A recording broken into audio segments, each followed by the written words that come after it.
столице Бахрейна, Манаме, завершился чемпионат мира по тяжелой атлетике. Сборная Казахстана в итоговом медальном зачете заняла 3-е место. Выше оказались только Китай и Северная Корея. И прямо сейчас к эфиру присоединяется наш следующий коллега. Это спортивный обозреватель Алишер Накипов. Алишер, и сколько всего наград завоевали наши атлеты, вы точно знаете? Сборная Казахстана завершила чемпионат мира с 2 золотыми и 1 серебряной медалью. Хороший результат. Победителями соревнований стали Нургиса Далетулы и Артем Антропов. Серебро выиграл Алексей Чуркин.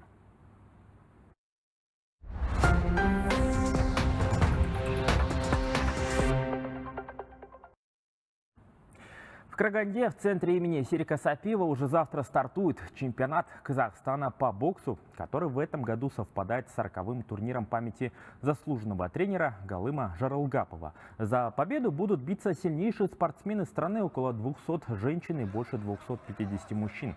На открытии соревнований приглашены министр туризма и спорта Ербол Мырзабусынов и президент НОК Геннадий Головкин.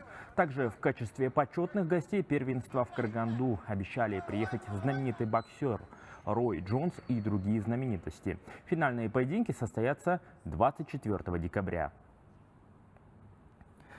23-летний форвард сборной Украины Михаил Мудрик, который на клубном уровне защищает цвета лондонского Челси, сдал положительный допинг-тест. В пробе А футболиста обнаружили запрещенное вещество, сообщает украинское издание «Трибуна». Анализы, которые дали положительный результат, взяли у Мудрика в конце октября. В ближайшие дни будет также скрыта проба Б. Если повторная попытка также покажет наличие запрещенных веществ, звезде сборной Украины может грозить до 4 лет дисквалификации. В последний раз заявку Челси Мудрик попадал 1 декабря против Астон Виллы. После этого он пропустил уже 4 матча лондонской команды. Коллеги, к этому часу пока все. Кстати, а уже завтра сборная Казахстана по футзалу проведет свой 2-й матч в рамках квалификации на чемпионат Европы 2026 года. Подробнее об этом расскажу уже в 10-часовом выпуске новостей. Ну, мы, как всегда, будем болеть за спортсменов, и я надеюсь, они тоже завоюют хорошие медали, результаты и места.